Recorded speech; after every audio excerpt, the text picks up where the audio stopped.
ese waba uruzi biri kubera mu burasirazuba bwa Repubulika ya Demokarasi ya Kongo muri aya masaha? Urukiko rw'amagambo rurakomeje kandi rurakaze cyane.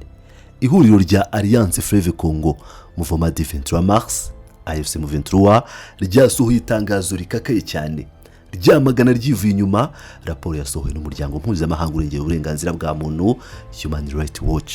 Iyi raporo nshya yiswe mu cyongereza ngo Death was everywhere, cyangwa se urupfu rwari hose, yatumye M23 ishyira hanze ukuri kwayo n'ibimenyetso byayo. Ni intambara y'amagambo n'ibimenyetso. Urakaza neza kuri Pilot News TV. Niba ushaka kumenya ukuri kwimbitse n'isesengura ry'ibi bintu, komeza ukurikirane iyi nkuru kugeza ku musozo, kuko tugiye kwinjira mu mizi y'itangazo. Iri tangazo ryasohowe kuri uyu wa 13 Kamena 2026 Igoma. Nshuti bavandimwe rero bakunzi bacu, kugira ngo twumve neza iyi nkuru, reka tubanze twibukiranye. Ku itariki 10 Kamena 2026 umuryango Human Rights Watch wasohoye inyandiko ndende ushinja umutwe wa AFC M23 ibyaha bikomeye byibasiye inyoko muntu mu bice ugenzura. Ibyo byaha biri mu bwicanyi, gufunga abantu mu buryo bunyuranyije n'amategeko ndetse n'ibindi byinshi.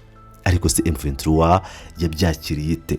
Mu itangazo rirerire ryashyizwe hanze rigashyirwaho umukono na Bertrand Bisimwa, umuyobozi wungirije ushinzwe bya politiki, ubutegetsi, amategeko na diplomasi, akaba na perezida wa M23, uyu mutwe wahakanye wivuye inyuma ibyo birego byose.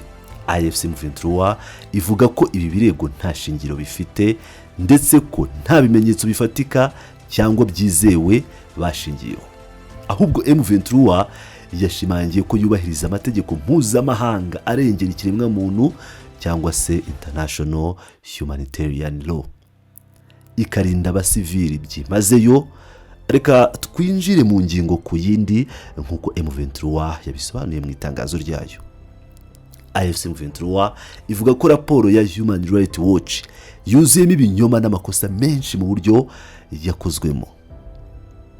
M23 itanga ingero zifatika zigaragaza ko abakoze iyi raporo babugamye. Icyambere, M23 inenga uburyo uyu muryango wakoresheje ubuhamya bw'abantu batatangaje amazina yabo. M23 ivuga ko nubwo guhisha imyirondoro bishobora gukorwa mu rwego rwo kurinda abatangabuhamya, bituma biba bidashoboka ko habaho iperereza ryigenga ngo ukuri kumenyekane. Ubuhamya ntibushobora gufatwa nk'ibimenyetso ndakuka. Icya kabiri, Human Rights Watch ubwayo yemeye ko abashakashatsi bayo batigeze bagera ku butaka bwa Repubulika ya Demokarasi ya Kongo, baravuga ku butaka bwa Rumangabo cyangwa Canzu, aho bavuga ko habereye ibyo byaha. Batigeze bagera mu bigo bya gisirikare cyangwa aho bavuga ko hari imva rusange. M23 kibaza iti, ni gute ushinja umuntu ibyaha bikomeye utaragera naho byabereye? Ibi bivuze ko nta bipimo bya gihanga byakozwe, nta masasu yasuzumwe, nta n'imva zigeze zicukurwa ngo harebwe ibirimo. Byose ni ukumva amabwire. Icya gatatu giteye urujijo, gukoresha amafoto ya satelite cyangwa ay'ibyogajuru. Raporo ivuga ko amafoto ya satelite yerekana ko ubutaka bwahindutse, bityo bikaba bishoboka ko ari imva rusange. AFC M23 ivuga ko iba ari ukwishuka. Amafoto y'ibyogajuru ashobora kwerekana gusa ko abantu bahakoze ibikorwa, ariko ntashobora kwerekana abantu bashyinguwemo, icyabishe cyangwa uwabikoze. Icya kane cy'ingenzi cyane ni uburyo ikibuga cy'intambara giteye. AFC M23 yibukije Human Rights Watch ko mu burasirazuba bwa Kongo hari imitwe myinshi yitwaje intwaro ivanze. Uretse M23 hari ingabo za leta FARDC, inyishyamba za Wazalendo, abacanshuro b'abanyamahanga, no kuvuga aba foreign mercenaries, ingabo z'u Burundi FDNB, umutwe w'abakoze jenoside wa FDLR ndetse n'indi mitwe y'abagizi ba nabi. Mu gihe imitwe yose irwanira mu gace kamwe, ni gute bashyira amakosa yose ku mutwe wa M23 gusa nta bimenyetso bya gihanga? Ibyo M23 bibona nk'akarengane. Reka dukomeze ku ngingo yindi shyushye cyane. icyaha cyo kwinjiza abana mu gisirikare. Raporo ya Human Rights Watch yashinje M23 kwinjiza abana mu nyeshyamba ku gahato, ariko M23 irasubiza iterero. AFC M23 ivuga ko iba ari ibinyoma byambaye ubusa. Mu by'ukuri M23 ivuga ko abaturage ba Kongo ibihumbi n'ibihumbi binjiye mu ngabo zabo ARC ku bushake bwabo, nta gahato, kubera ko barambiwe akarengane. M23 yasobanuye ko ifite amategeko agenga imyitwarire, code of conduct. Areka mbabwire icyo amategeko avuga, cyangwa ayo mategeko avuga. Ingingo ya 24 ivuga ko bibujijwe cyane kwica umusivile wese, kabone niyo yaba aturuka mu gace kagenzurwa n'umwanzi. Abagore n'abana bafite uburenganzira bwihariye bwo kurindwa. Ingingo ya 25 yongeraho iti umusirikare wese uzabona abagore n'abana ku rugamba agomba kubarinda akabageza ahantu hizewe. M23 isobanura ko abana bose bafashwe bagerageza kwinjira mu gisirikare birukanwa bagasubizwa mu miryango yabo, ndetse M23 ikorana n'imiryango itabara imbabare kugira ngo ifashe abana bari barinjijwe mu gisirikare na FARDC cyangwa indi mitwe kwitabwaho no gusubizwa mu buzima busanzwe. Iyo barangije gufashwa rero bahabwa icyemezo kibemerera gusubira mu muryango, ibyo bita exit certificate. M23 yashimangiye ko ifite politiki ya zero tolerance, cyangwa se kutihanganira na gato uwo ari we wese ukoresha abana mu gisirikare. Ingingo ikurikiraho nirebana n'imfungwa z'intambara. Human Rights Watch yavuze ko hari abantu bafungirwa mu buryo bunyuranyije n'amategeko, no kuba bafungwa mu buryo bunyuranyije n'amategeko bagakorerwa iyicarubozo. Kuri iyi ngingo M23 yatanze ibisobanuro birebire kandi bitangaje. Yibukije ko nyuma yo kubohoza imijyi minini nka Goma na Bukavu bafashe mpiri ibihumbi by'abasirikare ba leta ya Kinshasa, FARDC, FDLR, ingabo z'u Burundi, Wazalendo, ingabo za DRC zaturutse mu bihugu bya SADC ndetse n'abacancuru b'abanyaburayi. Aho kubica cyangwa kubakorera iyicarubozo, M23 ivuga ko yabafashe kabafunga mu buryo bwiyubashye, nuvuga buryo bwubaha ikiremwa muntu. Ikaba yarishingikirije ingingo yayo ya 21 ivuga ko nta musirikare wemerewe kwica imfungwa y'intambara. N'ingingo ya 22 ivuga ko imfungwa yakomeretse igomba kuvurwa byihuse. Kugira ngo twumve neza ko batababeshyera, M23 yatanze amatariki n'imibare ifatika y'abantu yarekuye. Tariki 18 Mutarama 2025 barekuye abacancura b'abanyaburayi 427 basubira iwabo baciye mu Rwanda. Tariki ya 1 Werurwe 2025 barekuye General Gakwerere Ezekiel n'abarwanyi 13 ba FDL boherezwa mu Rwanda. Tariki ya 28 Werurwe 2025 M23 yarekuye ingabo za DRC abo muri Malawi, Afrika y'Epfo na Tanzania.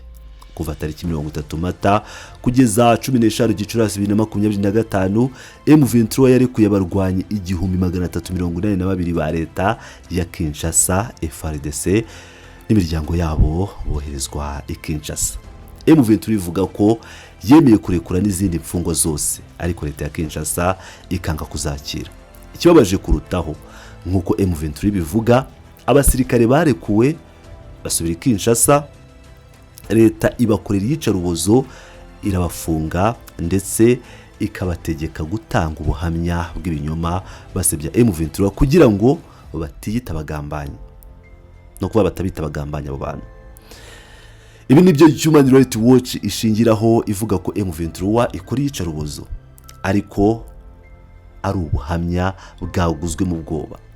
Kubyerekeye imva rusange ahitwa Rumangabo na Canzu ndetse no kwishwa kw'abantu benshi, M23 yasubiyemo ko ayo makuru ari ibinyoma gusa byakozwe hagamijwe gukwiza propagande, nkuko twabibonye haruguru. Human Rights Watch ntawe yoherejeyo, ahubwo bagendeye ku mafoto y'ibyogajuru. Ibyo M23 igira iti nta shingiro bifite.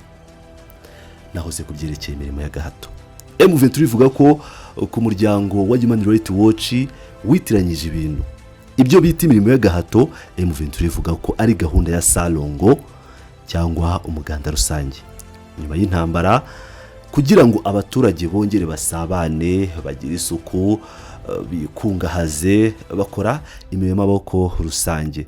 Ibi bihuza abaturage, ntabwo ari ubucakara nk'uko raporo ibivuga. Reka dusoze n'ingingo iremereye cyane yatangajwe na raporo. Human Rights Watch yavuze ko yabonye abatoza bavuga ikinyarwanda n'icyongereza bambaye imyenda y'ingabo z'u Rwanda RDF mu bigo bya M23.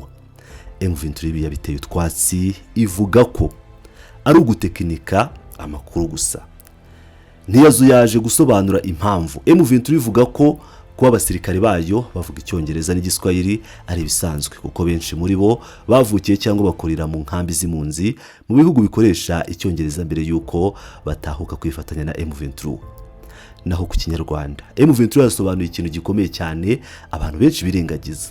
Rucuru ari naho hari ibigo bya gisirikare bya Rumangabo, Nyongera na Canzu, kandi akaba ari naho M23 yavukiye. Ni agace gatuwe n'abaturage bavuga ikinyarwanda nk'ururimi rwabo kavukire. Kwitiranya umuntu wese uvuga ikinyarwanda cyangwa ufite isura runaka ukamwitanya n'umunyarwanda cyangwa umusirikare w'u Rwanda, M23 ivuga ko ari ivanguramoko rikabije. M23 ishinja Human Rights Watch kugwa mu mutego wa leta ya Kinshasa uhembera urwango n'ivangura, kwambura abaturage b'abakongomani uburenganzira bwabo ngo nuko bavuga ikinyarwanda. Nibyo byatumye M23 ifata intwaro kugira ngo irengere abo baturage. Mu gusoza itangazo ryabo rirerire, AFC M23 yafashe umwanzuro ko raporo ya Human Rights Watch ari propaganda ishyigikiye leta ya Kinshasa.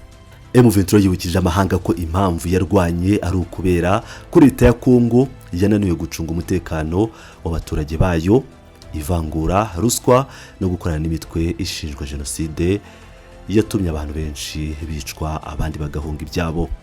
Ahubwo M23 yasabye ko hakorwa iperereza ryigenga kandi rigenzura igihugu cyose cya Kongo mu gihe amasezerano y'amahoro azaba agezweho.